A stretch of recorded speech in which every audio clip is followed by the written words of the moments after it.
Just hear those sleigh bells ringling, jing, jing, jingling too. It's starting, isn't it, Nope. Doug? No, it's not.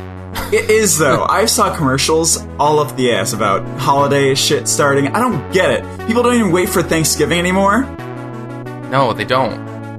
No, it's been like this for years. I hate it. I thought everyone always waited for Thanksgiving for some reason. I don't know. Maybe I don't watch enough They TV. used to. They don't anymore. They have not since. I cannot remember a time that people did not just immediately start doing. I fucking went to. I went beginning of October to the craft store to pick up some stuff for we're throwing a Halloween party. I've talked about that, and so I needed to get some stuff. And then, like, the day of our Halloween party, which was like around the 20th-ish of October, I went back to the craft store to pick some more stuff up. All that shit was gone.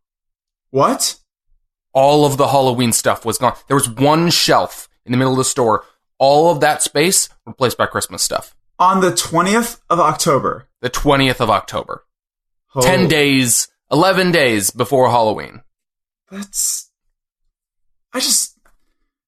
Why? I just don't get it. Like, does that even make sense? Like, to get it out of the way, I guess, but why wouldn't you just wait a little bit? No, people are just fucking pumped for Christmas is the thing. It's fucked. I don't More get it. people, the people who are pumped for Christmas are way more pumped for Christmas than the people who are pumped for Halloween. They are more numerous. I mean, I can get that, I guess. Whatever. They're wrong. This is Comics Covered for the week of October 31, 2018, episode 49. Here on Comics Covered, other than talking about the overexcitement for the holiday season, we talk about comic books and the world around them, the comics industry, movies, TV, games. Not quite so much today. It'll be mostly books today. It will be mostly books today. Yeah, whatever. Mostly books. But some games and movie talk that doesn't have to do with not news related. Not news related.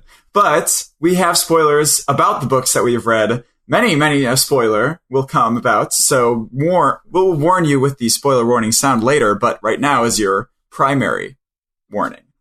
I'm Jack. I am reading at a fast pace, but I'm still new in general to comics compared to most people listening, and probably Doug as well. Well, no, definitely Doug, and probably most people listening. I got that mixed up. And I'm here with Doug because he knows something I don't know. You trapped me there. I did trap you. So we're maybe we normally in this slot on the show I introduce Jack to a mystery character that he does not probably know anything about.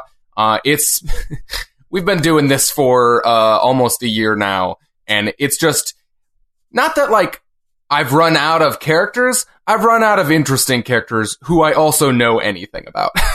Yes. So it's just getting real tough, and it's been delaying the show the last few times. So I think we're gonna kind of sunset that bit a little bit, and we might think of a replacement. But for now, we're excited to introduce a new segment to all of you that'll be fun and different, and may include silliness. Yeah. Who knows? It'll probably include silliness of some kind. Jack, how was your week? My week was fun. So I didn't do much for Halloween, but the day before I saw this new Halloween movie, which is good. You mean Halloween? Halloween, the movie from 1979. No, from 2018. Yes. Did they just call it's just called Halloween? It's just called Halloween, yes. I fucking hate that trend. Why? I hate it. You don't just call it the title.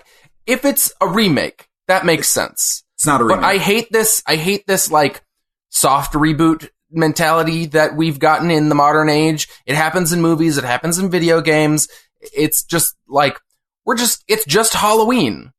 And it's like that that's confusing. Like, okay, Doug, tell me, what else would you call this movie? Knowing that it's a sequel to the first Halloween movie and not the rest of them. Give it a subtitle. I just think it's lazy. Like, it's lazy and confusing. Like, call it Halloween : something. Call it, like, anything Halloween, other Michael's than just colon. using the title you already used for the title of your first movie.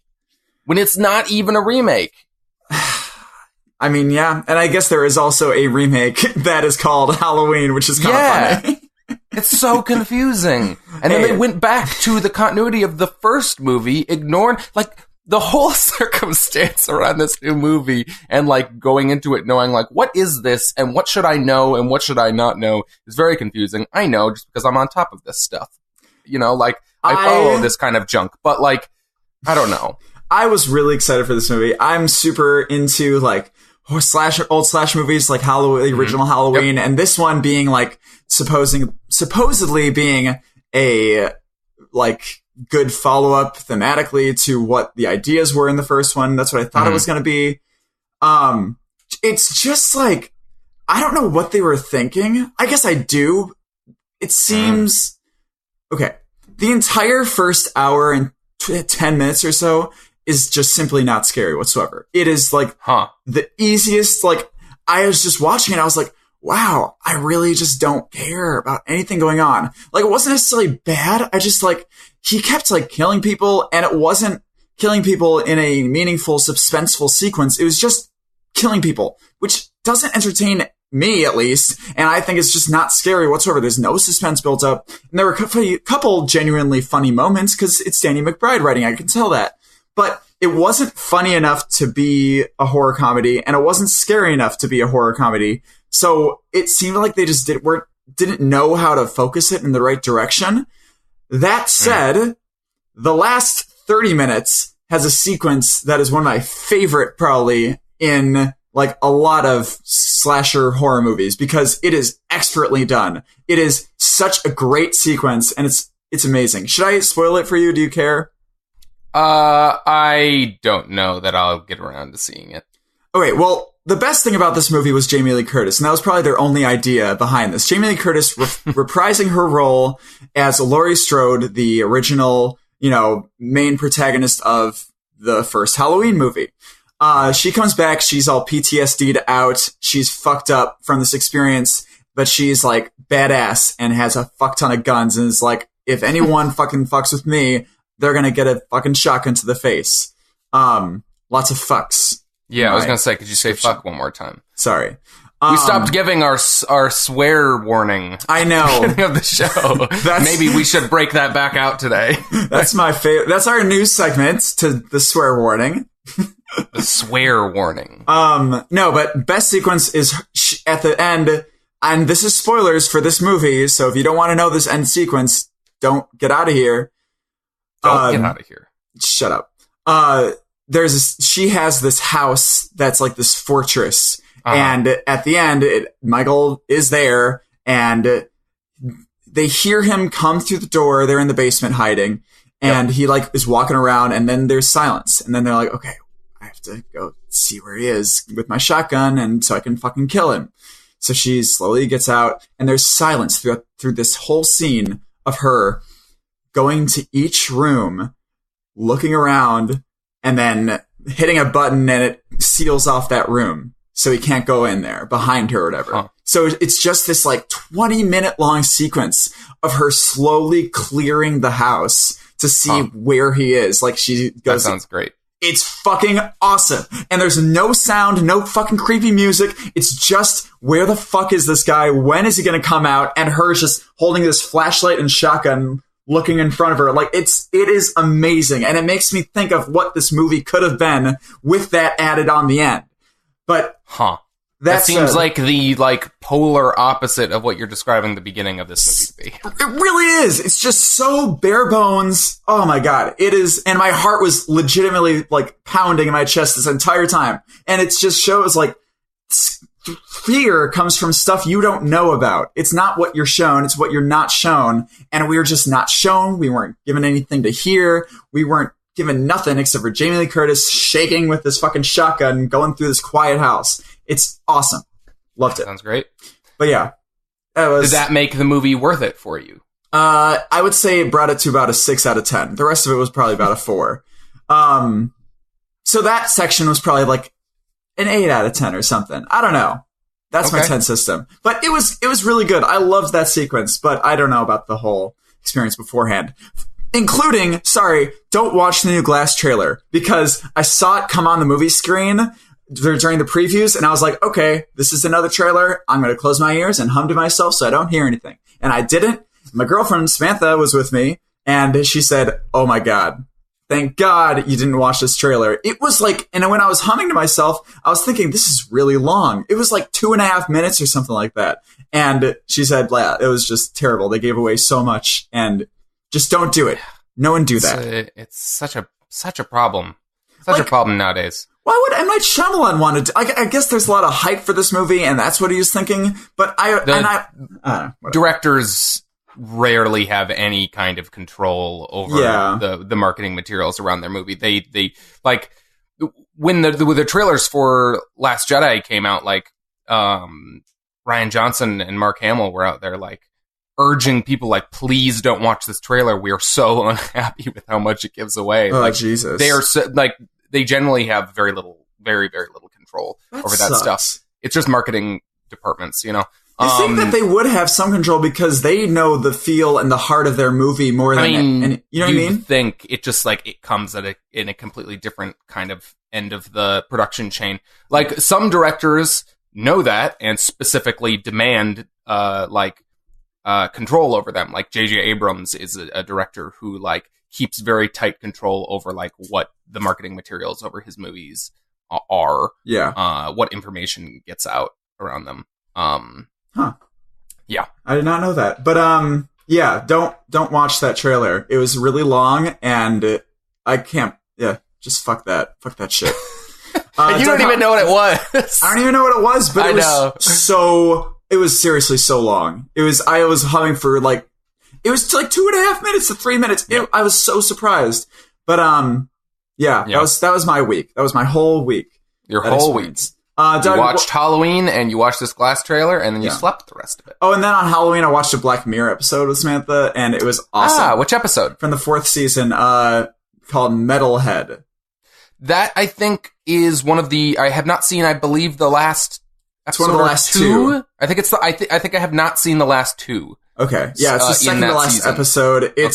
It's great. A much better horror movie than when I saw the previous night. It's like very suspense horror focused. Okay. I have to watch that. Oh, it's fantastic. What'd you do? I finished Daredevil season 3. Ooh, okay. It held up right to the end. Great. Like it's great. Like the arc they give. What is his goddamn name? Matt Murdock. Charlie Cox. In this season. Yeah, it was like really well done and like felt really organic in a way that like you know he made his like he had his kind of fall from grace and then built back up to being you know the character you love, and it didn't feel like they were shoving the themes down your throat. Yeah. In a way that was really satisfying. And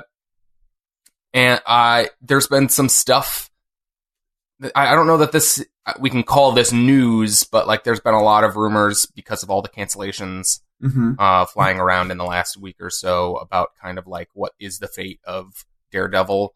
And I really fucking hope there's another season. Yeah, they leave it kind of open. Yeah, like specifically, like they end very open. Cliffhanger? Like, they're teasing stuff. Yeah. Oh wow. Still, so they clearly think they're gonna get another season. Who knows? Yeah. But one would hope. Apparently, one bit of news that I totally forgot. I'm just gonna throw it in here. Okay. Their viewership since the second season on Daredevil, season 3, dropped 59%. Oh my god! I wonder if that's because of like Defenders, people just getting tired out, and they just. I think people are maybe just maybe I bet willing to bet Defenders kind of weeded a lot of people out because they felt like they had to watch it to see this, and then that wasn't good if they did watch it, and you know like. Shit. Probably like poison the water a little bit. And then I think maybe the end of season 2 being not quite as fondly looked at maybe kind of turned some people off. I don't know. Wow. That's too bad. In any case, season 3 was still great. And Sorry, 57%. Jesus. I just double checked my number there. You dropped by 57%. That's ridiculous. That's over absurd. Wow. By the way, you just said in any case, which is really funny. That's my word. Huh? That's my usual, go-to transition. Uh-huh. I also finally got around to... I was very busy the week this came out, so I finally got around to playing the first episode of the DLC for Spider-Man. Oh, that's PS4. like the Black Cat, right? Yes. I'm not sure how the future episodes are going to be. I assume they're going to follow up on this plot because it doesn't fully resolve. It says to be continued at the end. So I assume there will be more Black Cat, but at least this first episode was very Black Cat focused. Okay. It's got Hammerhead in it. He's not in a huge role yet. I assume he will be a much bigger character in future episodes. That's a shark character? No, he's basically a gangster with a big, like, fucked up looking head. He looks kind of Frankenstein-y, but he's almost like a Batman villain, you know? He's just a gangster. Huh. You probably could have used that in the character segment. I guess I could have. I just don't know how entertaining it would be. Hammerhead. I don't know. I would have guessed Hammerhead. like it was like a shark, honestly. Isn't there a shark villain? Or is that Tiger Shark? There's plenty of shark villains. Both publishers. Yeah, Hammerhead. He's got just a big overblown forehead and then like a flat top of his head like Frankenstein. But then he's usually short. Huh. Anyways. So he's kind of one of the main villains, and then Black Cat is a big presence. Do you play as Black Cat? No. Okay. You play as Peter Parker the whole time. Okay. They didn't want to go full Arkham City with the cat character. They do give you some more Mary Jane stuff, or at least I think it's just a mission. So there is a little bit of other character stuff, but okay. They're teasing. I really hope, like maybe even if it's just the last episode, that they're gonna give you some sort of playable Miles sequence. Oh yeah. Is he a part of the game at all? Of the normal game? Yeah. Yeah. Oh. Yeah. Miles Morales is a pretty sizable part of their playable parts as Miles in the regular game. Interesting. Yeah, they're very similar to the Mary Jane sequences in that they're very stealth based. I'm not actually a huge fan of them, but I'm gonna stop talking about it because I don't want to spoil things. Okay. Yep. I'm very excited. Cool. So, Doug, should we go on into news? I mean... Are you not even going to put the music in? I guess maybe there was music there. I'm not sure. Jack, tell the folks what the news is this week. You wrote down goose egg. Yep. Goose egg. Okay. What? There you go. There's your news. What does that mean? You've never heard that? Like No. it's like another phrase for nothing. There's nothing? Yeah, there's nothing. Goose egg. Stuff, did anything rap filming? I know What movie is that? There's a movie where the character lists off a bunch of phrases that mean nothing. Is it he goes like, nothing, zip, zilch, nada, goose egg. I have no idea. I have like Willy Wonka in my head, but I'm not sure if that's because of the golden goose thing. I think that's... Sounds like a... What now? What? Oh, I just farted. You probably came through, didn't it? Oh, Jesus. I'm sorry. I'm the one who has to smell it right now. God. I can smell it through my microphone. That's not even the right piece of equipment to make that joke. It's just the goose egg, Doug. Yep. Anyways, I think we should probably move. Let's move on into weekly comics. So we read a lot of weekly comics this week. A lot of really exciting ones. Doug, do you want to list them off? Sure. We read Doom Patrol number 12, Heroes in Crisis number 2, Ice Cream Man number 8, Justice League. I don't know that. Wait, was there a regular issue of Justice League this week? Maybe not. It was Justice League Aquaman Drowned Earth #1. My bad. Yep. Justice League Dark Wonder Woman The Witching Hour. Actually, it is #2. It is not. It is. Nope. Because the first one was Wonder Woman Justice League Dark #1. This is Justice League Dark Wonder Woman #1. It's their nonsense new so they just event switched? numbering scheme. They swapped the names and now it's #1. What the fuck? It's fucking stupid. It's fucking dumb. It's a way so that they can put two #1s in this event. That is the stupidest fucking shit. I'm sorry. I hate that. It's dumb bullshit. It's whatever. It doesn't affect the story at all. It's dumb. It's stupid. Anyways, so Justice League Dark Wonder Woman The Witching Hour #1. Which is, part 4? It's part 5, last part. Part 5 of The Witching Hour? Yes. Marvel 2-in-1. Mr. Thing and The Fantastic. Number 11. God, that's confusing. The Thing and Mr. Fantastic, 11. And, Witch's Bad Egg. Did you read it? I did not. It's so long. I prioritized a different book. It seriously goes by. It goes by so fast. It really does.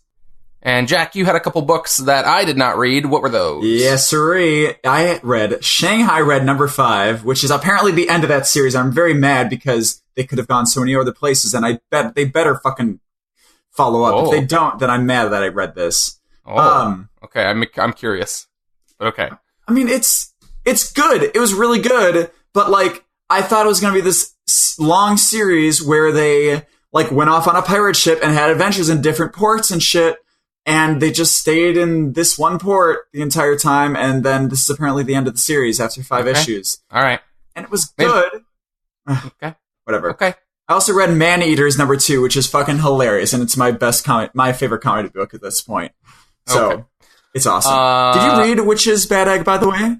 I did not read Witch's Bad Egg. Okay. It's a very long book. And, it is. It goes by very fast, though. It really does. It's split up I'm into sure it does. 14 small parts. You can stop wherever. I still had a couple books to read this morning before we recorded, and I just did not have time to read it. But I also read Batman's Secret Files #1, which is a special with a bunch of short stories. I was thinking about getting that. Should I have? We'll talk about it in a minute, and I'll tell you if you should. And then The Wild Storm #18. Out of 24, right? That's the number that they've had on that. They have like a tracker on the top with like a little ticker. Yeah. That goes from 1 to 24 on every issue. And I assume that means that it's ending at 24. It has never said like 18 of 24 anywhere in the book, but I feel like that seems to imply it. Yeah. Okay. Yeah. Very cool. It feels like it's reaching a fever point. Fever pitch. Anyways, Jack. Okay. What are we doing? We're doing a spoiler warning. Ooh, that had like a little bit of a Latin flair this week. Latin flair? That's a dead language. Well, okay. Jack, let's talk about Doom Patrol. Please. Okay. I wrote down my reaction to this issue. Okay. So this is Doom Patrol #12. It's been a really long time since we've had an issue of Doom Patrol. A long time. We have gone through a crossover event and come back from Doom Patrol, and it's been a number of months. Which I was a little confused by the weird tie-in to that in this issue. Yeah. Like, I don't know if they meant for this to come out beforehand, and now they're trying to cover up their tracks by putting this, like, so they have a before and after. They go to deal with the Milk War shit, and they have a few pages after where they come back, and they're like, okay, we're done with that. I feel like they just added on these last pages. I don't think that's necessarily I don't know. It's very confusing I don't remember, did they show up in Milk Wars? I don't remember, but Milk Wars was a lot, so I didn't... Yeah, Milk Wars was a lot, and I barely remember anything from it. So... I don't know. I think maybe this is just like showing the other side of where they appeared from, but also I definitely could see what you're saying. I don't know. Everything about the production of this series at this point is very confusing to me. The timeline and like when things took place in the story versus when they were written and all of that shit, has gotten like really confusing. And I really, really want someday to just know, and we'll probably never find out. Yes, definitely. Because it's fucking comics and not a movie. But anyways, you didn't feel like you got anything out of this issue. I mean, it was good, I guess. I just don't really care. Yeah. I don't know. That's about it. Like, I thought they were gonna do something cool with like the dad and his feelings about all this, and like he was going to be out of his element but then find himself within his family and stuff, but I didn't really get that theme going throughout, you know what I mean? Yeah, it felt fairly throwaway. Like it was like decently entertaining, I guess, but it was very focused on just like, here's a short little story about these characters, and not like anything that ties into like them as people as we've gotten to know them in the series or anything. Like, it doesn't build on anything from the series really previously. No. It doesn't really... I don't know. I mean, the dad has always felt like an outsider. That's why I thought when they were setting up, like when they're getting their gear in these first few pages, the mom gets like the bow of wandering fury. The son gets the staff of arcane power. And he's like, okay, I guess I'll just take this shield. And it's like the shield of forgiving might. I thought that was going to play a part in like, he was going to see that him forgiving them for anything they like made him feel like bad wise was okay. I don't know. I thought it was going to tie back in, and there just seemed to be no thematic developments at all with any of them, and it just was a story with demons and stuff. I don't know. Yeah, I don't know.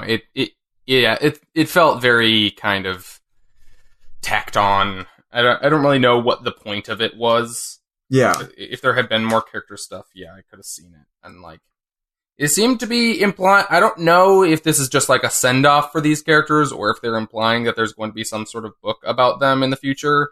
The end feels like it's like setting them up for a book. Yeah. And like, if that's all this is just like putting them in this place so that we can tell more interesting stories with them in the future, I'm vaguely interested in that, because I like some of these characters as they've appeared in the regular Doom Patrol book.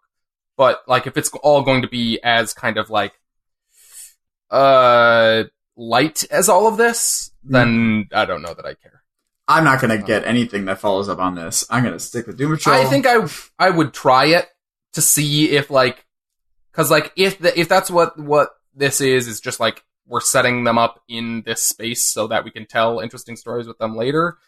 I could see that potentially being interesting down the line, but yeah, if it is just, and here's more throwaway stories about them fighting demons and stuff, and there's no character development, then I don't care. But I will say I did get a really nice variant painted cover of this. I didn't get the regular one. Oh yeah, and I was very happy with it. It's like them. I don't know. It's just very pretty. I like painted things. It's cool. Yeah. That's about it. All I have to say about it.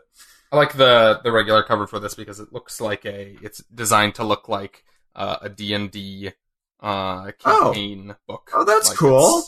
It says Doom Patrol Into the Demonscape, a quest for adventurers, level 16 to 20, and then it has like some like volume number stuff, and very cool. And it's Nick Darrington, right? That on that. Cover? that's a Nick Darrington cover. Yeah. Okay, well, let's move on, since we're pretty middling on that one. Yeah. To one that we're not as middling on, at least I'm not, Heroes in Crisis #2. Doug, tell me about what you thought. Yeah, so, this book, so this is the second issue of, Tom King and Clay Mann, although more artists will be joining later in, the next issue is a guest artist, actually. Oh, is it? Yeah. Of their story about this secret kind of emotional trauma kind of center for kind of therapy center for superheroes, where they go to receive completely anonymous, secret kind of help with their emotional traumas.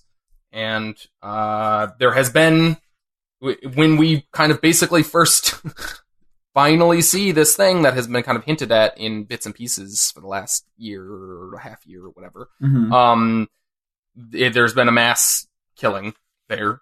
The main suspects are Booster Gold and Harley Quinn, who both claim that it was the other one. So this issue is largely about the characters trying to bring in Booster and Harley, or them trying to kind of investigate further in the case of Booster. And it's really good. Like, it's just like, I don't really know what to say about it other than like, it's just like, it's really affecting. Yeah. Like, it's really really touching, and also sometimes silly in ways that don't feel unnatural. Okay, so I was reading some things online, and there are two main criticisms of this issue that I came across. Okay. That I don't really think is all that relevant. Some people do not like the idea that Harley Quinn got the upper hand on the Trinity. That did seem a little odd to me, but I feel like she's been good so long that they would have their guard a little bit down with her at first. Yeah, I think the way it happened works. I don't think it was like they made it seem like Harley Quinn was able to like fight any of them and beat them. It was like she tricked them and got the upper hand. You know? Yeah. I think it was well done. Yeah, like she is a smart character. Like, not smart enough to like beat them in the long run, I don't think. Like, no, they'll catch her. But like, I think it makes sense for her to be able to give them the slip at least this once. Yeah. I like the way it happened. I love the bit with the kryptonite from the bat belt. Oh, that's so fucking good. Yeah. Oh, it was so sad though. I know, and it was set up right there. Can't believe I didn't know that was going to happen. You know what I mean? Like, yeah, like, cause they have a line earlier where like, Superman like basically throws a jab at Batman saying like, you probably have kryptonite in your bat belt, you know, like that you're the one who's supposed to not trust anyone. Mm-hmm. And Batman's like, I don't have kryptonite in my bat belt, dude. Like, don't worry. And then later, Harley gets the lasso of truth around him and says there's kryptonite, or she says, you don't got anything fancy on you, something to fight Superman with? And he says there's kryptonite in my bat belt, third pouch on the left. Oh, God. Lead container, so Superman can't see it. Yes. But wouldn't Superman be able to see a lead container? He probably has a bunch of lead containers on his belt, I would guess. That makes sense. Yeah. That makes sense. Just so he can give himself groin lead poisoning. Yeah. But yeah, I thought that was a great moment. It was just really cool for the story. Like, it's not, I don't think it's like a breach of the character or anything, or Trinity. Like, whatever. It's my thing that maybe, I just like this series so far has been very, very cynical. Yeah. In a way that's just like, yes, like, Batman does not trust Superman, not ultimately. Mm-hmm. And, like, I don't know, just this idea that, like, no, there can't be this secret place where all the superheroes are going to, like, get help. Like, it's going to ultimately fail. Like, there's just a lot of, like, really negative kind of philosophical stuff going on behind the scenes in this that, like, I really hope they at least somewhat try to refute a little bit. Yeah, by the end of this series. It's the beginning. I feel like it's got to be going somewhere like that because, I mean, I just feel like status quo that's accepted at the beginning of a mystery is usually seen in a different light, at least at the end, right? Yeah. The other criticism I found was people don't like how Tom King writes Booster Gold, I guess, which does seem a little bit cartoony, but he's kind of that in a way. Sometimes. But that's also kind of the thing, is the reason Booster Gold is different in this from how he normally is because he literally is different than he normally is. He went through a storyline in Tom King's Batman where he basically went insane. Oh, really? And that's where we are with him now. He talks about it in this, like, he hints at it. Yeah. He talks about how, like, with Skeets? Trying to find specifically where he mentions it, but, like, he basically says, like his thinking doesn't make sense anymore. Like, he as a character has been kind of driven a little bit, insane. Okay. Or past his breaking point. Yeah. Which is why he was at Sanctuary. Yeah. That said, I love this scene with Flash, like, where he just keeps listening off, and ending in this page where it's like, where's he going? Oh, he's probably doing this and this and this. Well, how long do you think that'll take? Well, he's best man alive, so he's like coming back in the next panel. Probably not long. Yep. It's God. Oh, it's so good. Did you notice the art change? The art? So there was a different artist for 3 pages of this story, as said in the credits. Let me look at the credits. Clayman, pages 1 through 15, 19 to 22, and Travis Moore, 16 through 18. Oh. Isn't that weird? Huh. I guess now that... Did he do the pages with Barry?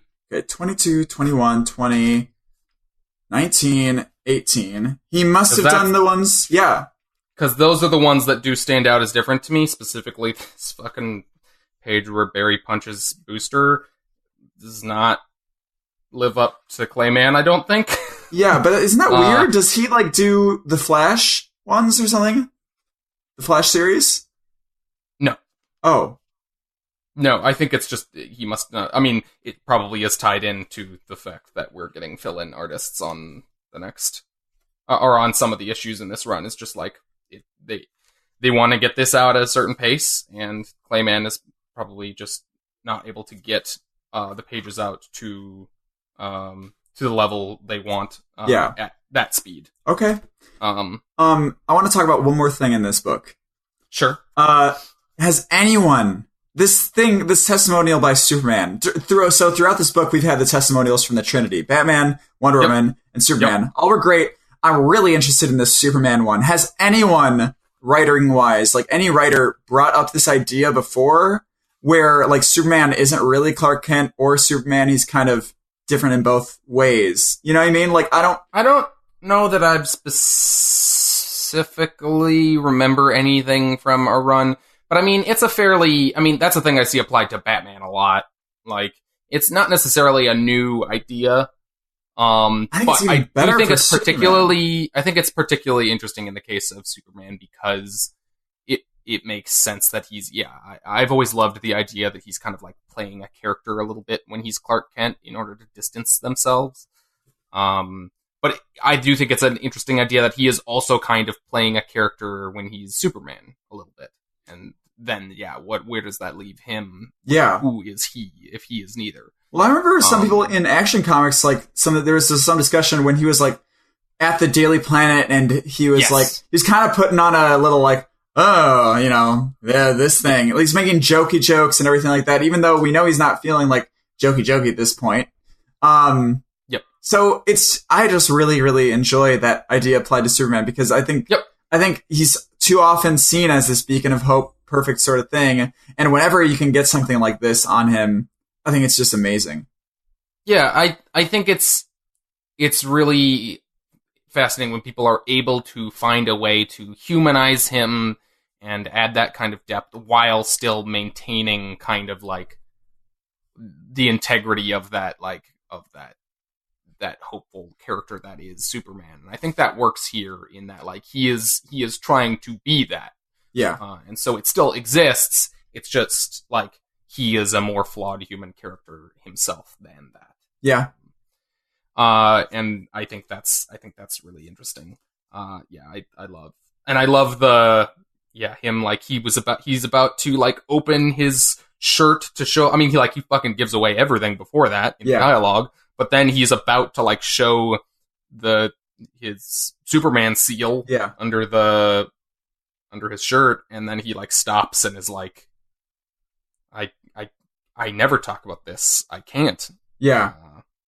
And then he is the one person, Superman, in all of these, not Batman or Wonder Woman, who, like, has a second thought about this. Yeah. Who, like, is skeptical enough here to, it also, like, and it makes, it like, is ironic that, like, he and not Batman thought of that, this possibility of this getting out, but yet totally makes sense because he is the one who is the most concerned with, like, his secret identity and keeping those around him safe. Mm-hmm. You know? Yeah. And honestly, his public image in a way, right? He kind of cares about that a lot, doesn't he? Yeah. Yeah, sort of. I don't know. All right. But, I don't know. Well, yeah, I mean, people seeing Superman that way, I could definitely see that as being an element of this, like, that he doesn't want people to see Superman weak, especially if we're talking about him, like, like, holding Superman up as this, like, character like that. Well, also because of the reveal in the middle where apparently these testimonials aren't that confidential. Yeah, someone got... Arsenals, theoretically supposed to be... They're theoretically supposed to be... Is that the one that we were hearing? I believe so, because they were talking about how Arsenal was talking about drugs and everything like that. Oh, yeah. Theoretically, these testimonials that the heroes give are, like, deleted immediately after they are recorded. But, some group called the Puddlers. Yeah. This is a very silly sounding name, but I think it has, they have said it has some sort of metaphorical meaning that will make sense. Getting out the weakness of the iron is what they are. Which is a cool idea. Yeah. But they've taken these testimonials and are releasing them to the public now, saying that, like, these heroes are not what you thought. Basically. I'm excited for it to go. Also, Poison Ivy's coming back, right? That seems like a really weird testimonial that didn't have her say anything about it. So I feel like we're going to get more about her. I'm sure. I'm also suspicious that Poison Ivy is the one who actually killed everyone. I don't think Poison Ivy actually killed anyone. Maybe I don't know. I feel like there's some shit. I'm willing to bet, because Booster is crazy and says that, like, he doesn't remember what happened because he's crazy. And so, like, he doesn't know really what happened. He just thinks it's Harley Quinn, I guess, because he saw her involved in some fashion, which would make sense if Harley Quinn is covering for Poison Ivy because she loves her. Oh, yeah? I guess so. Yeah. Okay. And, like, Harley is only there to support Ivy, and then, like, what if something goes wrong with Ivy? That's my guess at this moment.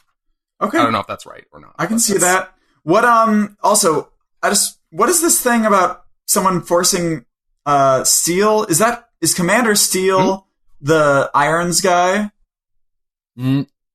Commander Steel? Remember that at the beginning they're doing an autopsy on Commander Steel? No, that's someone else. Okay. That's like a character named Commander Steel. That is a different character, yes. Okay. So someone forced him to swallow something, and they're holding up a jaw thing that has like a spring and something on it that looks like one of the Joker's things. Yes. Is this an implication, or? I mean, that seems to be the hint at the moment, that it's supposed to imply that it's maybe Harley or the Joker. I guess I don't know. I don't know. Whatever. It's confusing. I think, if anything, it points at Harley, but I'm skeptical of that. But okay, I think it's a red herring. Probably.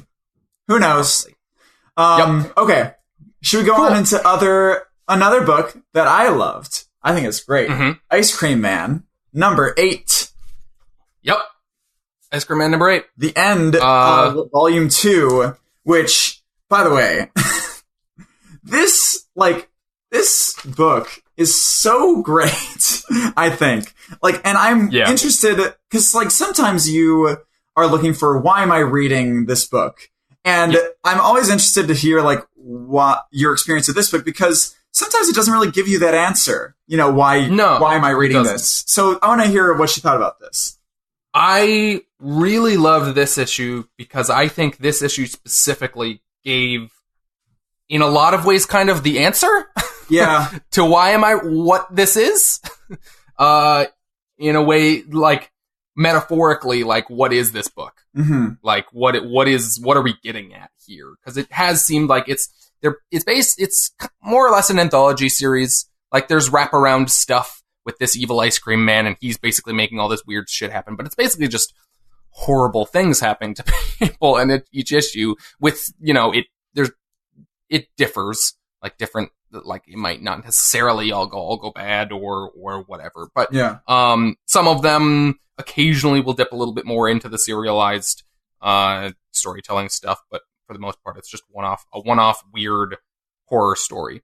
And this issue kind of made it clear that, like, I think the metaphor that's happening here is that, like, the ice cream man is kind of, well, the ice cream man and this kind of weird cowboy character we don't know really much about until kind of this issue are kind of represent the voices in our heads that are constantly at war, that are like the voice of negativity and self-destruction, and then the voice of like optimism and hope. And they kind of represent each of those and what they make people do. Yeah. And I think that puts a lot of this series in a lot of perspective, as like considering the idea of self-destruction, and like that's been a really prevalent thing in this series. Yeah, I really liked this issue, maybe more than any issue in this series so far, just because, it really puts the context on everything. And it really, like, is just, it's structured so well. So at the end, when I turned the page, I was like, oh shit. So that's at first I was like, that's the heart rate monitor thing. And then I was like, wait, shit, there's a cowboy hat. Oh, that's the fucking guy. Yeah. So, it's just so well structured, and with them, I can't say much about this, honestly. It's just, I'm really, really glad this series is kind of tying itself. And now I think we're probably going to get more serialized storytelling maybe in the next volume, because they're taking a break. You think? It looks like. I feel like they have to kind of go to more serialized storytelling. You at least have to give something every issue, which is more than we've gotten. I don't know that they will. I would be curious to see, like, where they're going to go with it, but I would imagine it's still at least to some degree, it's still going to be an anthology. Just because I think that's structurally such a integral part of what the series has been, at least. I can see that. But I wouldn't be surprised if there were more serialized elements as the series got deeper and deeper. I agree. Yeah. I am interested. I didn't notice until just now they had a kind of preview little image for when the series returns in January. Yeah. That does include this cowboy character. Mm-hmm. Also, it says Hopscotch Melange Part 1.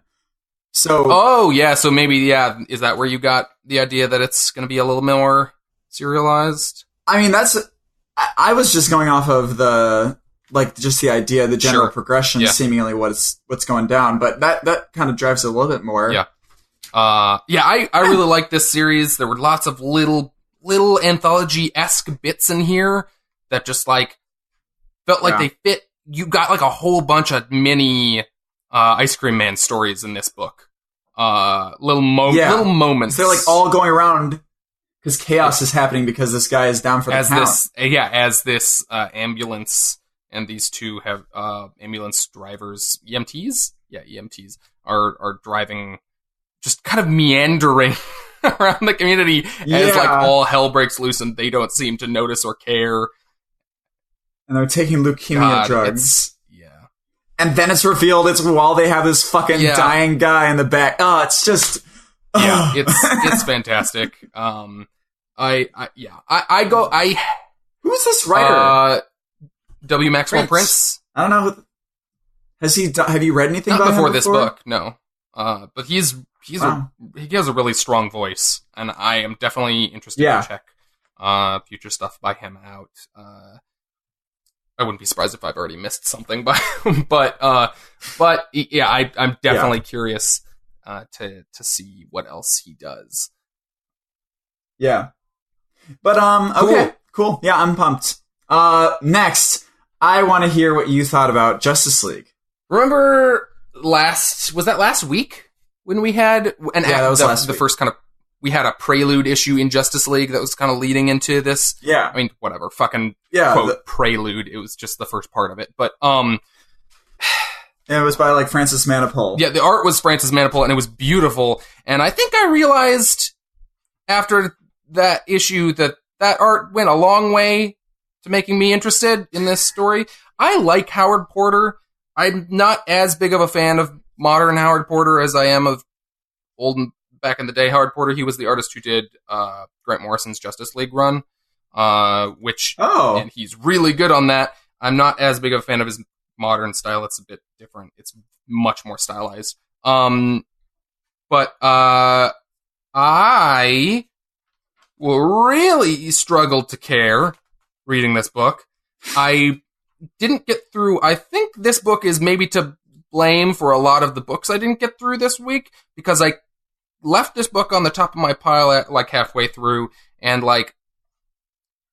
kept picking it up, trying to read it. And I'd read a page or two and I'd go, oh, I just don't care about this. And I kept setting it back down, and I wouldn't replace it with another book. I'd just be like, I want to read this book. I need to read it. And kept just not reading it. I feel so validated. It's it's dog shit. I'm sorry. This is fucking dog shit. I hate this fucking art. I think it's stupid. And I understand why people might like Aquaman and his characters getting like more focus and stuff. But god damn it. I just don't give a shit. Okay. Well, we don't need to be aggressive about it. That was an outburst. I'm sorry. I think the villains are dull and cliche. I don't think they have anything interesting about them. I think all this going back to the history of like Stephen Curry. Stephen Curry? That's a basketball player. Arthur Curry? That's Aquaman. Yes. Right? Okay. It doesn't seem to tie in, or it's not doing it yet, at least. I hate this art. Can I talk about the art again? I would prefer I hate the eyes. Just rant about how much you didn't like the art. I don't think there's anything structurally wrong with Howard Porter's art. I think it's just a style you don't like. I don't like the style. That's all I'll say. Okay, no more outbursts. Anyone can like anything. It's fine. I just don't like this. Anyways. And it makes me sad because I feel like I still have to get the next issue because it's Francis Manapul again. I'm on the fence. I am. Do you think you're just going to skip this event and then... I'm having trouble because I don't think I want to just skip it and then come back in, so I'm toying with the idea of just dropping Justice League. I'm toying with the idea of dropping a number of major books I have on my poll that I've been on the fence about for a while. Remember, this is also James Tynion IV. This isn't even Scott Snyder. Oh, did he write this? Oh shit, I totally missed that. Yeah, he wrote this. Which fucking sucks, because holy shit. That's hilarious, because I literally this week, after reading Justice League Dark, had the thought in my head, like, give fucking James Tynion the Justice League book. Because he's so good on that, and this is not. Now, okay, I want to talk about something that doesn't have to do with my dislike for this series. About this series still. I think that this event is partially corporate mandated. Okay. I think they see the Avengers doing a water storyline, and I think they wanted to do this rushed weekly so that it wouldn't fuck up a lot of their continuity in the overall Justice League book. And I think they said, okay, James Tynion, can you just do this? It'll be a sort of tryout for, more group stuff later. And I think that's where this is coming from. I don't think it's coming from someone's deep desire to do this. I think they're just, giving it as much thought as the corporation wants them to have. Yeah, I don't know where the line here is, but it does structurally, like what this story is, feels very in line for me with the Scott Snyder's attempts at big epic stuff in in the DC universe.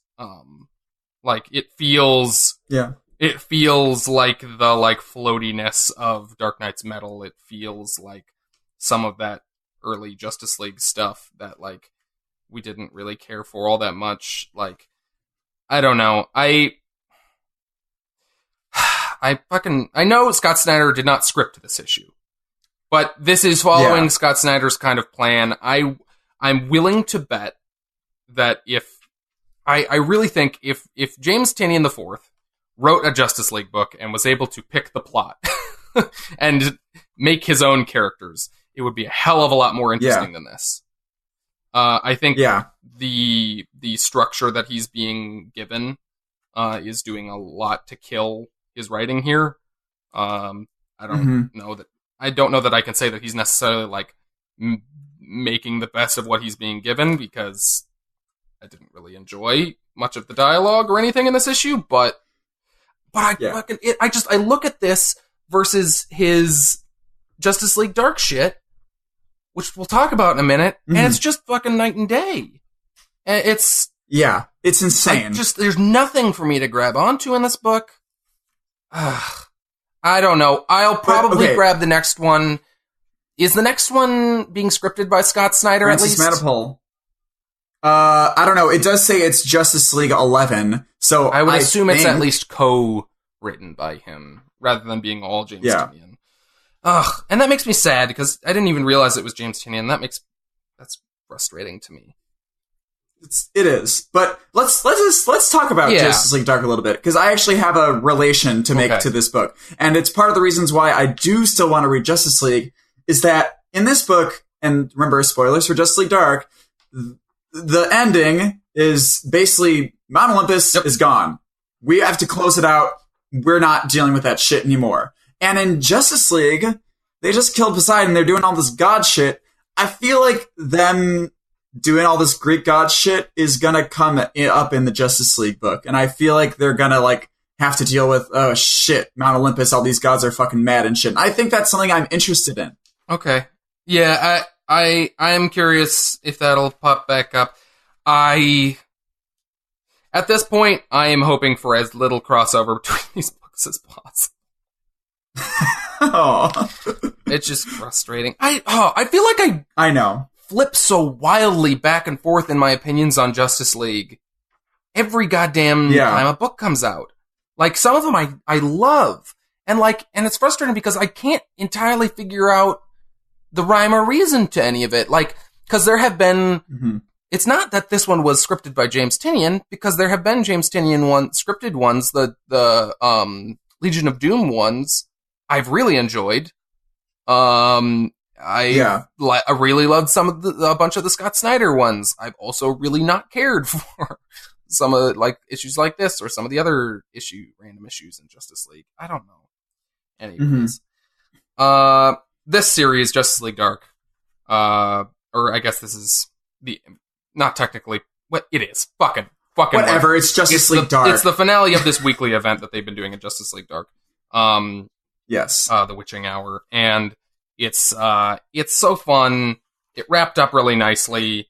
Kind of fast, but it kind of makes sense with how it wrapped up. It did feel like it kind of like came together really quickly, and it was a lot of exposition at the very end, but it all made sense.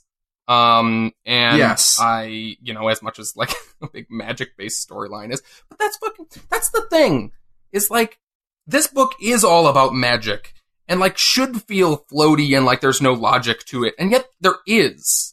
And it makes sense, and you can follow... But it's just enough to where the logic doesn't make it feel like not magical. It's this perfect balance, and like I still have like this plot and character work to latch onto, even when like there's crazy magic stuff happening, and the magic, they set up the rules in not like a way that like makes magic not feel like magic, but like makes when things happen with the magic, it makes sense.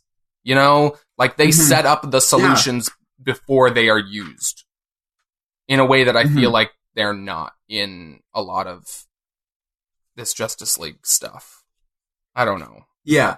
Also, they're using all this magic stuff as a really great means to develop Wonder Woman's character into more of a mystic side, which is really cool and something that I think that's missing from the Trinity in general. You know what I mean? Like, they don't really have. I was just gonna go ahead. I think that's really cool.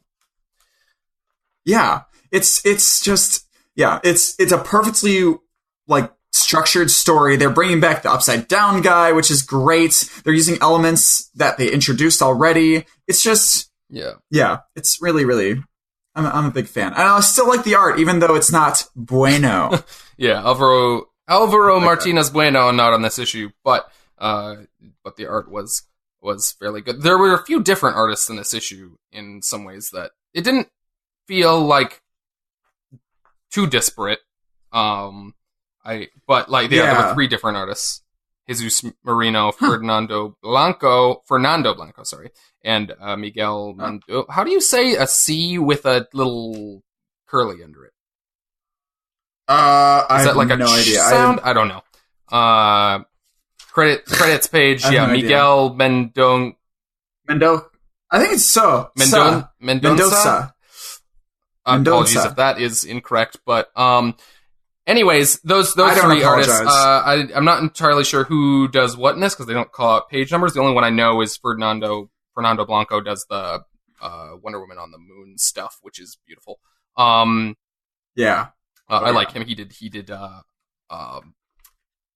bunch of Steve Orlando's Midnighter stuff, and that stuff looked really nice. Okay. Anyways, I really like the wrap up of this series, and I'm really excited to see where it goes with this. What's her name again? Circe? How do you say her name? Circe. We are really struggling with pronunciations today. Yeah, whatever. I mean, Circe. How do you pronounce this, please?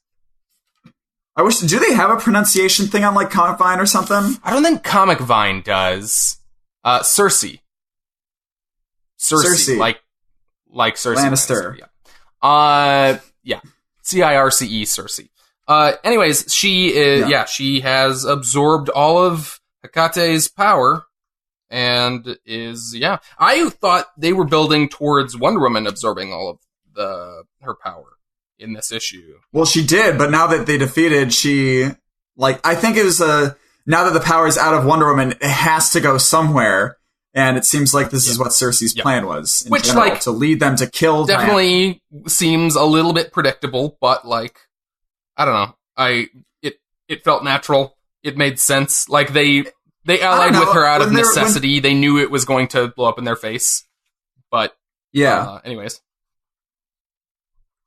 Also, are they setting up, because in Heroes in Crisis as well, Booster Gold mentioned what would Batman do, and here Cersei, when she's quote-unquote helping the other members of Justice League Dark, she says, what would Wonder Woman do? I feel like this is a small little nugget that DC is throwing into things. I think that was a coincidence. What would Trinity do? But wouldn't that be cool? Like, why are they basing everything off of what these guys do when they're just people not people. But they're the, I mean? I feel like that's a natural kind of, idea to put in your stuff. They're the Trinity. They are the ideal that all of these characters hold themselves to. I think that's a natural kind of thing for these characters to think. I think it was a coincidence. I think that could be interesting if that was purposeful. If we saw a what would Superman do thing sometime in the near future or something. But I'll keep an eye out. Anyways, it's great. Parliament of Flowers, is that a real thing, or is that just showing up here?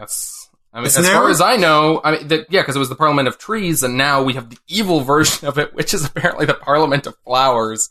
I mean, they make the visual of it works, they're weird evil flowers, but it's just funny. It's just great. Funny that, what's the evil version of trees? Flowers, I guess. Flowers, of course. Everyone knows that.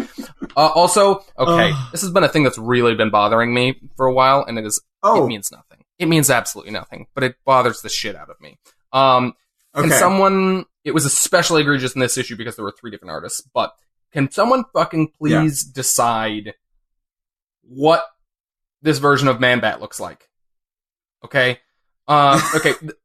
Some continuity issues in this issue aside, there were there was some confusing stuff where he was in a lab coat and had the bat head, and then he was like full man bat in a different scene with a different artist. Anyways, that stuff aside, that was probably just miscommunications. But no, they can't decide if like, or maybe it's just that like not everyone knows what a bat looks like, because some people just draw him as a goddamn monkey with big pointy ears, and some people draw him with a bat face. I guess you can really tell when you read an issue with Martinez Bueno, and he draws him as a bat. Like his face is a bat. Like he has a pointy bat nose, and like a face that doesn't look, because there are issues where he'll be standing next to Detective Chimp, and they look identical, but Man Bat has bat ears, and it's very frustrating to me. Okay, I can see that. Yeah, I can see what you're saying. One of the artists here, where he draws him with a more pointy nose and everything, and he doesn't look like a chimp. He looks a little bit more vampire-y, but that's fine, whatever. But then other artists, like I think where you see him in the beginning, he's just got like a big round monkey nose. That's very frustrating. Yeah, but he's also. Yeah, I can see that. He looks kind of like a gorilla in a way. It wasn't... Oh yeah, there's this one where it's a zoom in of just Detective Chimp and Man Bat that's like, it's by a picture of Cersei right here. On like, near the beginning. That one they look different. But near... I don't know, he looks like he has the flat nose of a monkey, of a primate. No, the upturned nose, I think, is more bat. Like, at least in Martinez Bueno's stuff. My point is, they can't decide what he goddamn looks like, because he's different every time a different artist really draws him. It's really funny that this is the thing that bothers you. It's dumb. It's a dumb, pointless thing to be annoyed by, but it bothers me because like it's just like somebody Martinez Bueno started this book. He has to have like a character design for him somewhere that they must send to these people. And like everyone just goes like, but what if I drew him just like Detective Chimp? It's not as they actually are decently differentiated in this one versus like I think some of the other Witching Hour issues. There have been panels where the two of them were together and they looked identical. That were much worse than the one. I gotta get them back. I never noticed it, so I gotta look it up again. Martinez Bueno draws them very differently, and it looks nice. Anyways, Bueno. So the last one that we read together was Marvel 2-in-1, which I was just telling Samantha, I think this is my favorite issue this week. It was a very good issue. I love the shit. I think it's a little confusing with this time jump, because this is now taking place after the Fantastic Four are back together and everything. I have thoughts. Anyways, continue. Well, I'm kind of annoyed that, like, okay, did we see how they got out of that dimension in the first place? This basically feels like we have jumped forward in time past whatever the current Fantastic Four arc is. Like, yeah. Ugh. It's frustrating. And then also, we don't know what happened with Rachna and Doom at the end of this. They got mysteriously teleported away, or they ran away or whatever. Like, we better be going back. Oh, they definitely are. I mean, they say next the Cole Truth, which is Rachna. Rachna Cole is her name. So we are getting at... But sorry. Go ahead. Oh, hi. As an issue, though, without thinking about the continuity, I thought this was awesome, and some great ideas about, like, what Reed and Thing's friendship means to either of them. Like, him bringing up, like, you didn't tell us, you let us believe you were fucking dead. Like, what the fuck is wrong with you? That's fucked up. Or, like, this good Doom thing that... I guess that's a thing that's been introduced before, that Doom is better in the absence of Reed. So, I think that's a really cool idea, and it makes sense. Yeah. I don't know. What did you think? Tell me about yourself. My name is Doug. I enjoy long walks by the beach, and... Social Security number. Social Security number is... wow, been a while since I did that one. Anyways... Yeah, it was. Yeah, I really like this issue. I think the character work done here is really, really strong. Chip Zdarsky has such an incredibly good handle on who these characters are, what their voices are, what their relationships are, in a way that fucking frustrates me that this book has to live in the shadow of that other Fantastic Four book.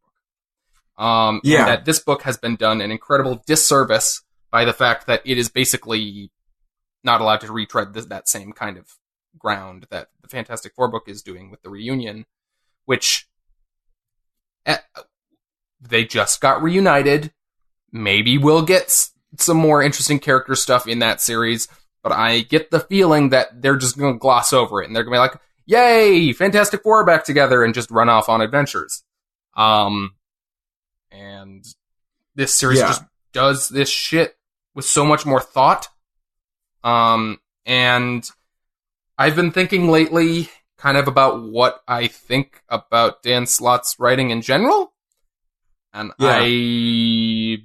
no offense to anyone who likes it, I don't know if it's for me, to be honest, in general. I think you need to give it more of a chance in Spider-Man. I read a bunch of it. I liked it. I don't know that I loved it. I don't know. I'm in... Part of that is, I think maybe, like, I don't know, I'm really enjoying Nick Spencer's current run on Spider-Man quite a bit more than that. I'm enjoying this quite a bit more than I'm enjoying at least the first couple issues. I know it's early of that Fantastic Four book. I did not like where that Iron Man book was going. I don't know if it's for me. I totally get what you like about it. I've enjoyed some of that early Spider-Man stuff. I just don't know that I care to read any more of it. All right. I feel that. But in any case, Chip Zdarsky. God, so good. Someone to keep an eye out for. Yeah, he's up there at Marvel already, but, like, I think he needs to be given, like, a bigger shot at some bigger characters like this. I just, like, yeah, all of this stuff, this Doom stuff that he's doing in here is so good. Yeah. I gotta think that this was some sort of tryout and that he's able to do Invaders now because of his great work on this. You know what I mean? Yeah.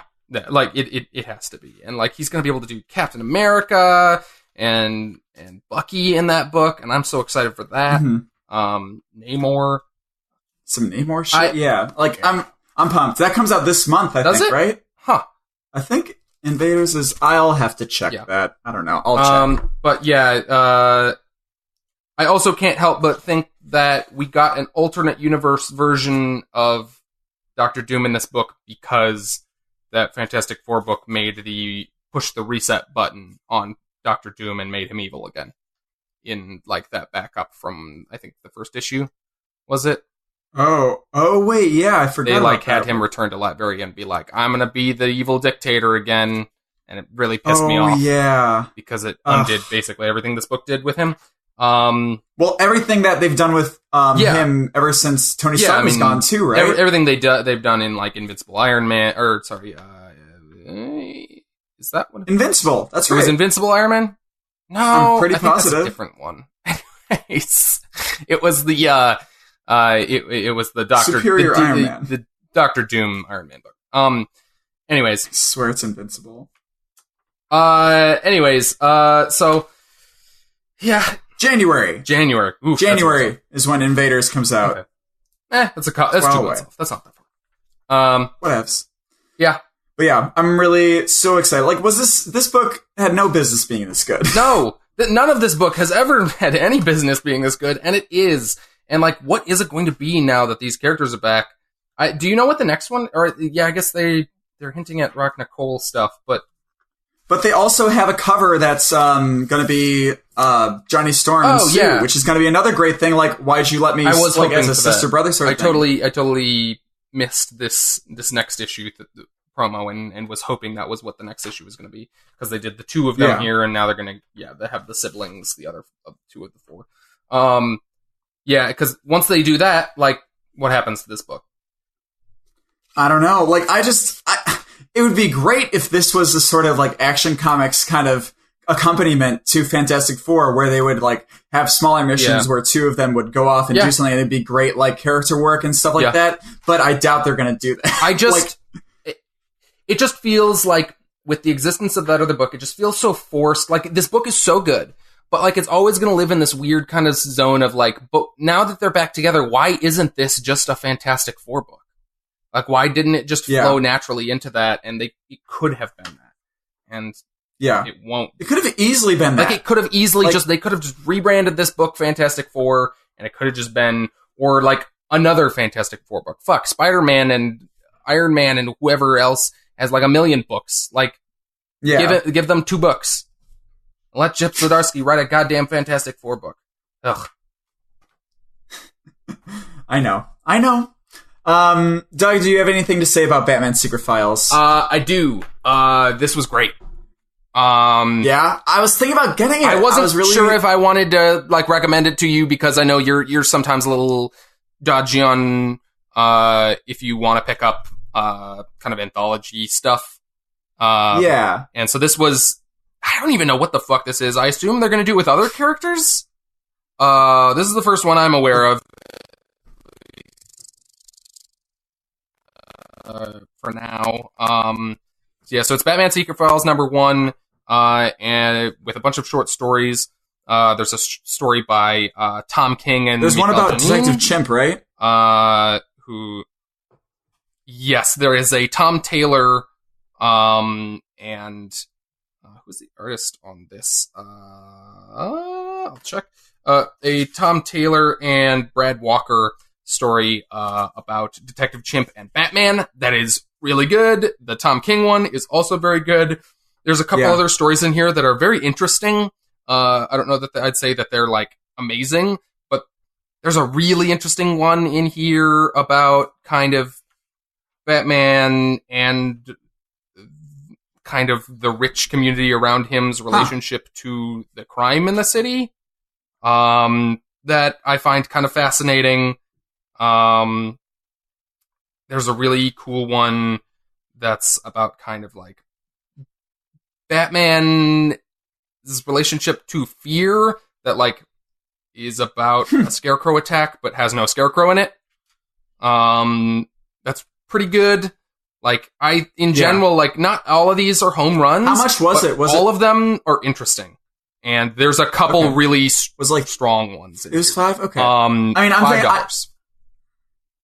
It's fairly oversized. Like there's a lot of content in here, and there's at least 2 stories in here that I can say are absolutely fantastic. The Tom King one feels a little abrupt, but like really good. And that Detective Chimp one is also okay. Yeah, I'm excited. I might pick it up because I think I'm going to the store today to switch out some of my books because I got non-A covers for a lot of them. When they know that I want A covers only. Sorry, that's my creepy voice. How is it? Yep, it was very good. Oh, I forgot to mention earlier. I have not read it yet, but I also picked up the Terrific. Oh, you actually got it? Did you read it? I did pick it up. I ended up not having as many books as I thought I was going to, so I picked it up. Okay, I was going to say, if you read... I just wanted to shout out that I did end up getting it. I'll probably let you know off the show. Okay, will you promise to read Witches before you read Terrifics? Oh, yeah, it's definitely on my pile before it. Because Witches really does not miss a beat, and it's amazing. I'm sure it doesn't. It was just really large. I know. It's split up into like 14 small parts, which I can't even imagine what it must have been like reading them in the Image Plus magazines. God damn. Yeah, I really struggled with, like, I knew about that when they started doing it in Image Plus, and I was like, I was going to pick up the first one, and I was like, fuck, these Image Plus magazines are large and expensive compared to a comic. And it's like, literally only like 2 pages per part. Yeah, I know. Like, that would not have felt worth it. And I'm so glad that they reprinted it. Like, you'll read it and you'll be like, God damn, if I got this whole magazine just to read this, like, that'd be so fucking annoying. Like, it's so good, though, like, by itself. Without spoilers, can you set up anything about it? Or, you remember... I think this is actually really good to know before going in. Do you remember the lady in the original Witches Volume 1 that, like, was burned, did not have hair, and she was talking about how she used to hunt these witches, and then she hung herself? She like vaguely? injected. I have not. I did not read. She injected the dad with something to protect him theoretically, but she also kind of attacked him, so we weren't sure if she was evil or not. But she wasn't. And she was saying how she used to be a hunter of these witches and some part of the Irons, which is a word she used. This is about her and her son before the events of that Witches Volume 1. Okay. It's really great. So is she hunting witches? Yeah. Okay. I am very excited to read that because I really want something by Scott Snyder it's that so I can like again. Like, it's just, I read this and I also like, I don't know, you really should read the stuff that he puts at the back of the original Witches, like what he put at the back of the volume that I have is, it humanizes the story so much and it makes you think about it in terms of where he was at with his own family and stuff like that. I don't think I read the specific stuff that was in the back of Witches, but I read a lot of interviews that he gave when Witches was coming out about kind of how personal it is and kind of like where he was mentally writing it and kind of the fears that it kind plays of on.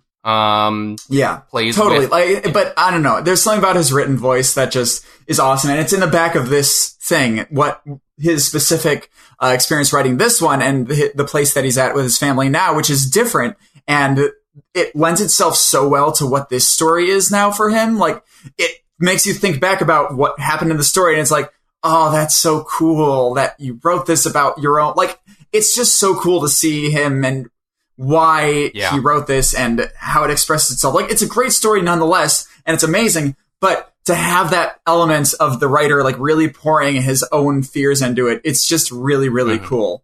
Yeah. It's great. I'm very excited to read it. Let's talk about our next week books. There's a lot of exciting stuff coming out. Doug, do you want to go over them? Yeah, so we have the first issue of Marvel Knights, which I'm still not 100%. I have not been keeping up on exactly what I don't think anyone knows what this is. It's a little confusing. I can't tell if it's going to be like each issue is about a different character or if it's kind of just one big story about all of the old Marvel Knights characters. But at least, the first one at least is written by Donny Cates. Or Is he writing the whole thing? He's like, what they've been saying is he's like a showrunner role. So I think he's co-writing everything with everyone. So this is co-written between him. I have to look. I don't really know. Let's see here. Control T is a new tab on Firefox. Did you know that? Donny Cates. What is it? Marvel Knights 1. Marvel Knights. Who's he co-writing? Because I remember seeing it was a co-writing thing. I have no idea. It doesn't... Sorry. It's going to be hard to find because of the old Marvel Knights stuff. Marvel Knights. Wouldn't it be Marvel Knights #1? Why wouldn't it come up with that? It's dumb. Because it's going to come up with a million... Can you keep talking about... There was a Marvel Knights book in 2000. I'm getting a lot of Marvel Knights Volume 1 from the... Whatever. Anyways. I was under the impression it was just him. This first one, at least. I don't know about that. I don't know. It doesn't... I thought I read that it was a co-writing thing, but whatever. This one, story by Donny Cates. Okay. For on this preview, he's the only writer credited, at least on this first issue. Okay. Well, that's it then. Yeah. Art by a couple different people. I assume that's a penciler and inker. I know Travel Foreman is at least a penciler. Anyways, so this first issue, I think, is focusing on Daredevil? It looks like it, at least with the cover. Yeah. In a celebration of the legendary imprint founded by Marvel CCO Joe Quesada, a new crop of talent stands poised to tell a groundbreaking story across the Marvel universe. A bunch of stuff about Daredevil. So I think this first issue is just about Daredevil. I'm looking at the art in here. This does not look like Travel Foreman. That's crazy. Oh, you got like a preview of the pages? Yeah, I'm looking at a preview on Comic Book Resources. Anyways. Yeah, so that's coming out. I'm still confused. What? we'll see what that is. Yeah, I don't know what the fuck it is. I honestly did not read any of the other Marvel Knights stuff. I think I've like read bits and pieces, but I've never like read a whole like any of those books in their entirety. Yeah. And so I don't really have any connection to this. I'm hoping it's just a cool, interesting like story about those particular characters. Yeah. We'll see. Yeah, we're getting Justice League, more of the Drowned Earth stuff. Francis Manapul back on art. I'm going to give it one more, and if I don't like it, I may or may not just drop the book entirely. Wow. We'll see. Okay. I don't want to skip it and come back, because I feel like this is going to tie integrally into their whole, like, all these different whatever forces or whatever that they're... I don't even fucking know what's happening in Justice League.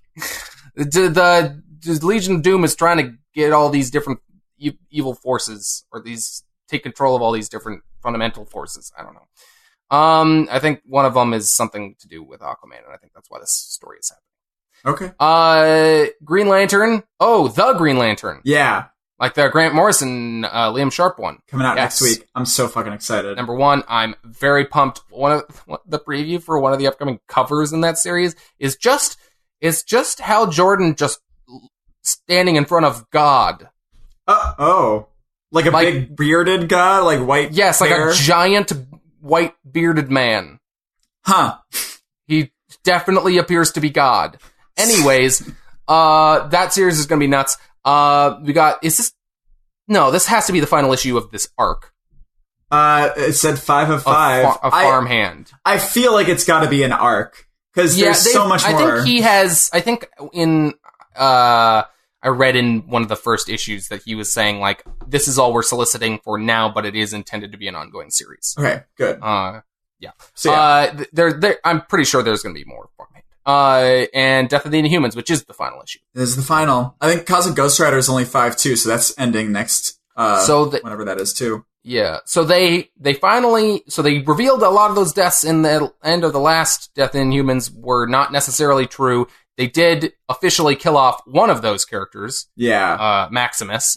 I feel like they're going to kill off at least one more character officially in this final issue. Well, the cover gives you a clue. The cover has fucking Lockjaw in it, and if they kill Lockjaw again,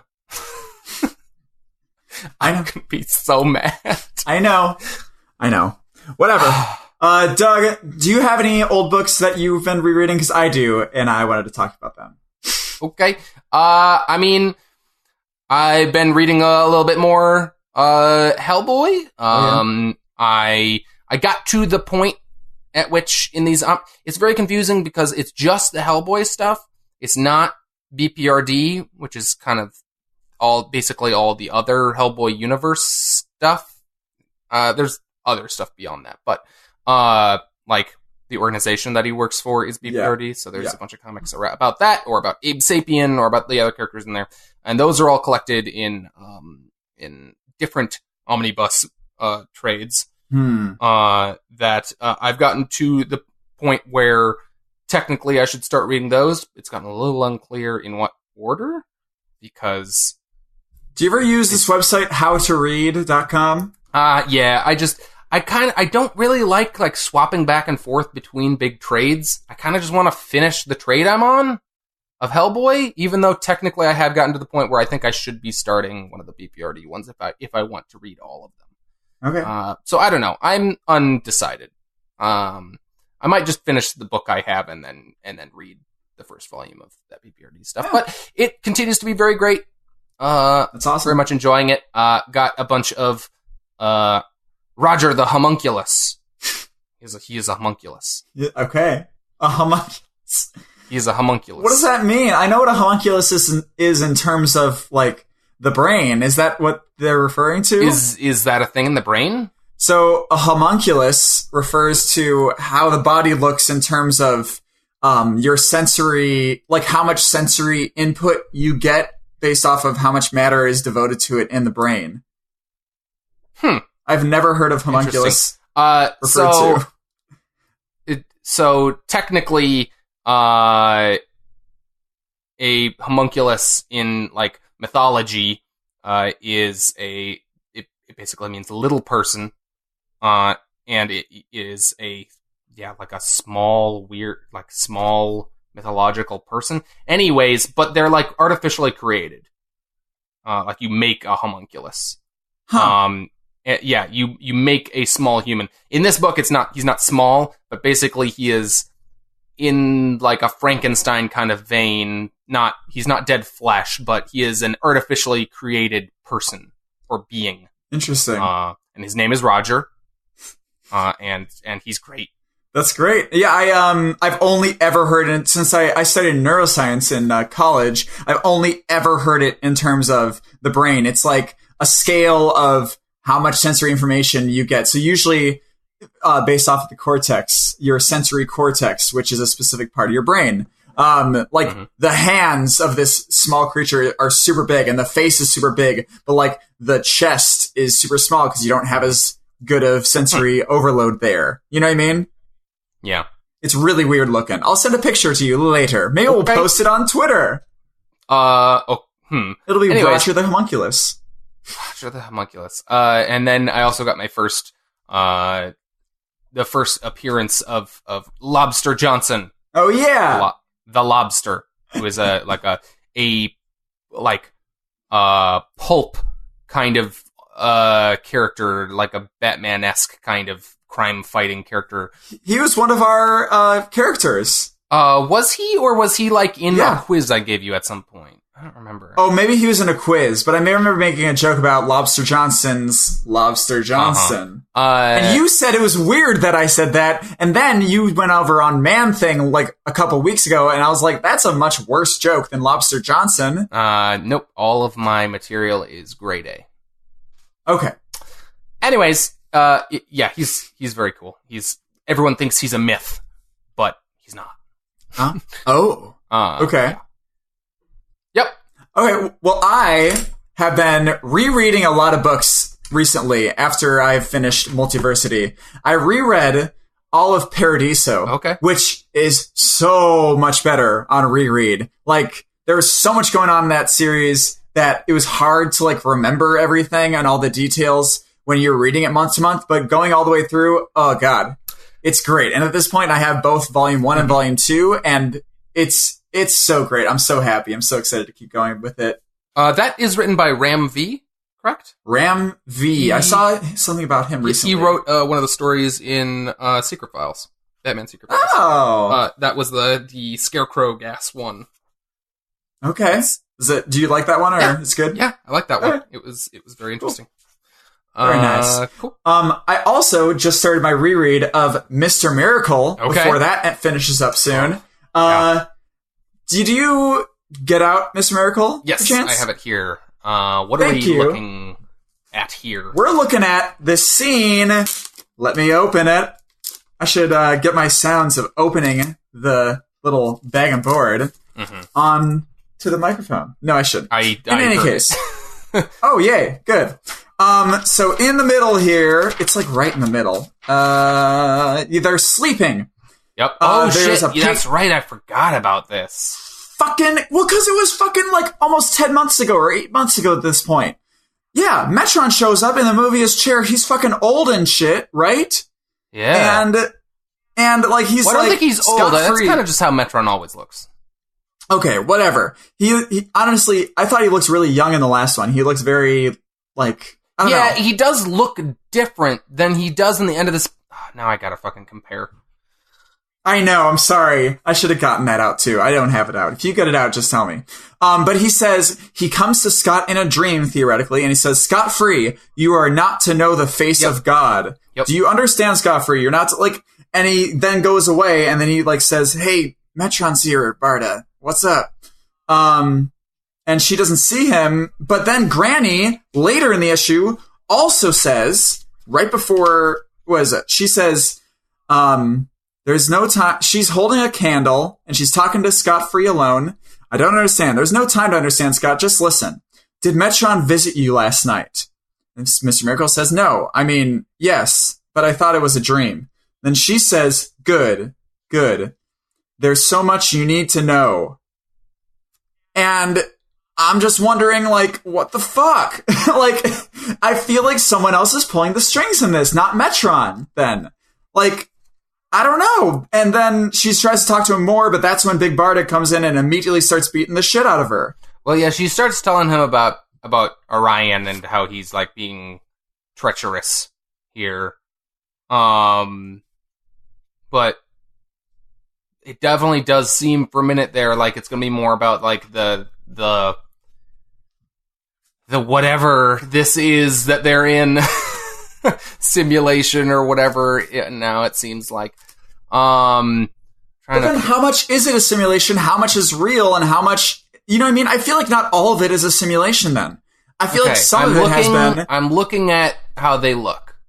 And if I'm looking at these correctly, this Metron in the first issue is second issue. Second issue. And I'm looking at the design of him and his chair and how his face looks, versus how he looks in this last issue, in issue 11. This first appearance of him in issue 2 looks like everyone else in this series, like the classic appearance, the original Kirby designs of Metron and his chair. Yeah. In the new issue, it looks like the New 52 redesign.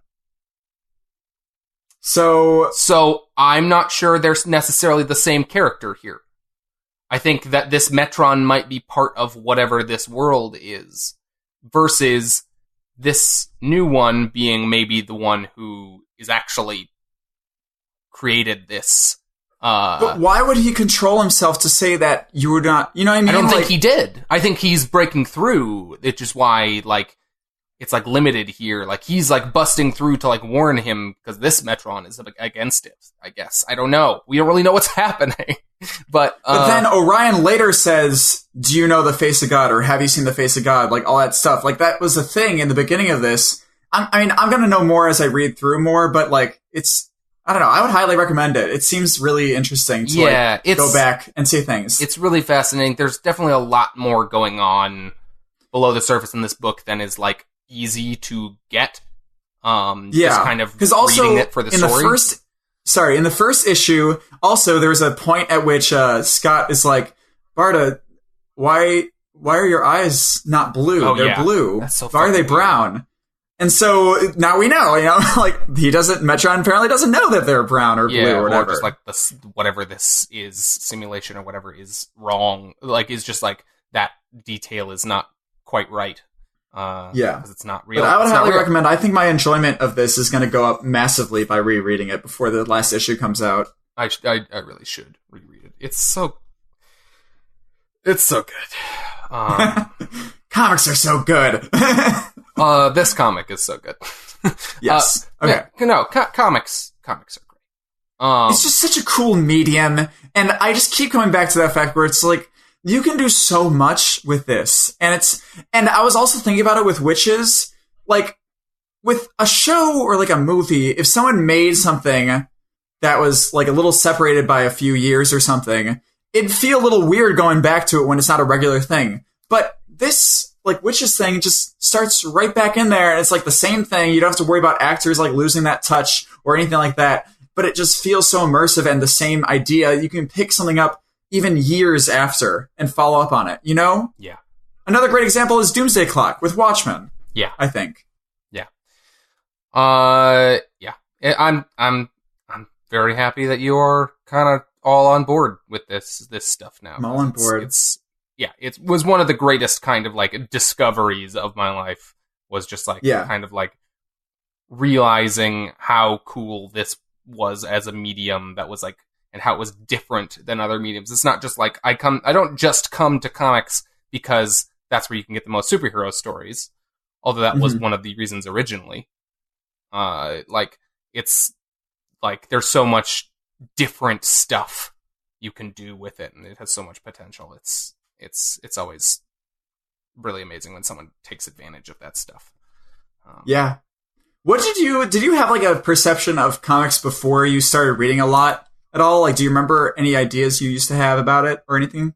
I don't know, because I don't think I was ever like a person who like thought they were silly or pointless or anything. I came to them because I wanted superhero stuff. Like I came to comics because like I wanted to read some Batman stuff or some whatever, and so I just read random garbage stuff because I didn't know what to read, because I didn't have anybody telling me what to read. I would just like, this was like earlier it wasn't early internet because it was like high school, but like, I don't know, it was a little harder to find that kind of stuff, rather than, I would just like look for Batman stories and I'd just read them or whatever.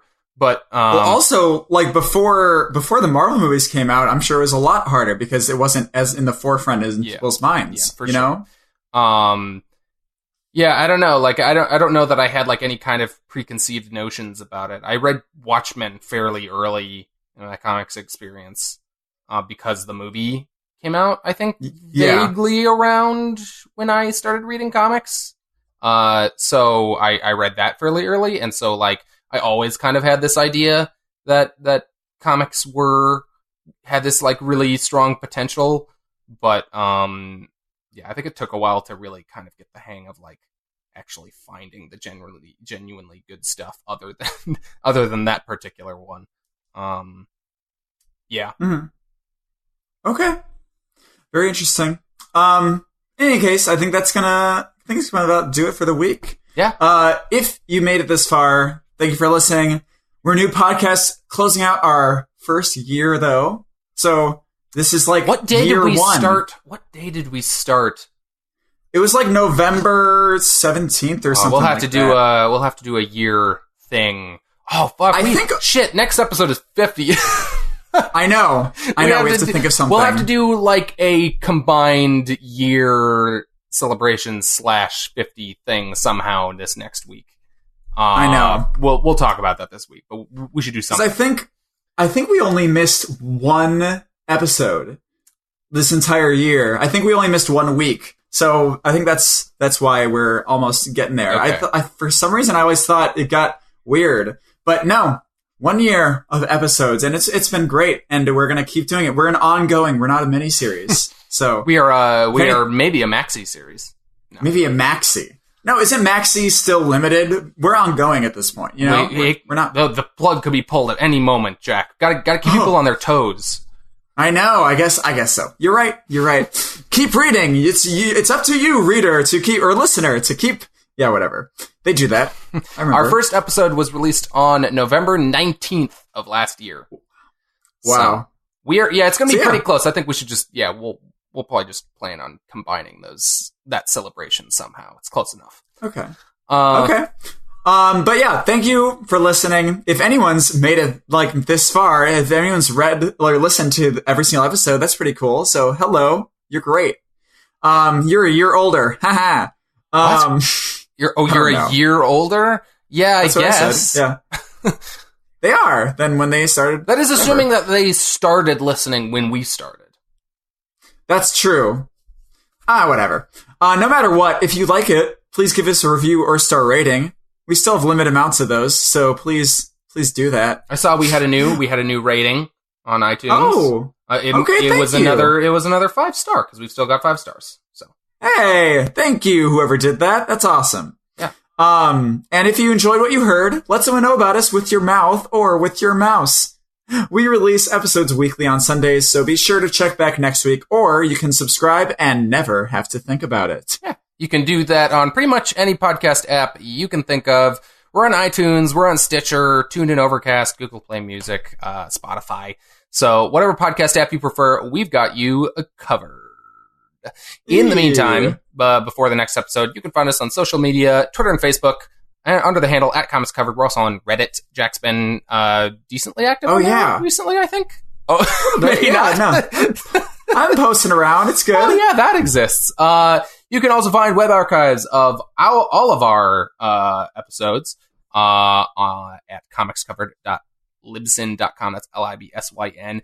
We, in addition to the nigh 50 episodes that we have up, we also have a few specials on various movies and everything. So even if you're not like the hugest comic book person, if you're not, I don't know how you made it to this point of the show, but if you're interested in hearing our thoughts on, say, Infinity War or whatever the latest Marvel or whatever movie is, go check those out. Did we do it for Ant-Man and the Wasp too, a bonus episode? We did a special for Ant-Man and the Wasp, yes.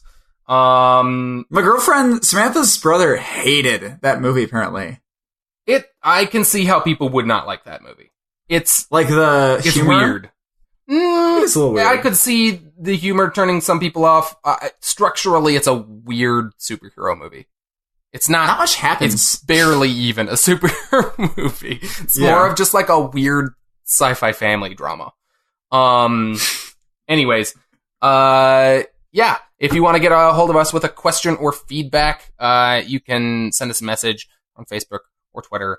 Our email, which is comicscovered@gmail.com. It's our name at Gmail. That's easy. Why wouldn't I remember that? Maybe we will send you an answer. So thanks again for listening. I'm Doug. I'm Metron. And this has been Comics Covered in my Mobius chair. I know these things now. It's cool. Like in the club. Thanks for listening, guys. Cheerio.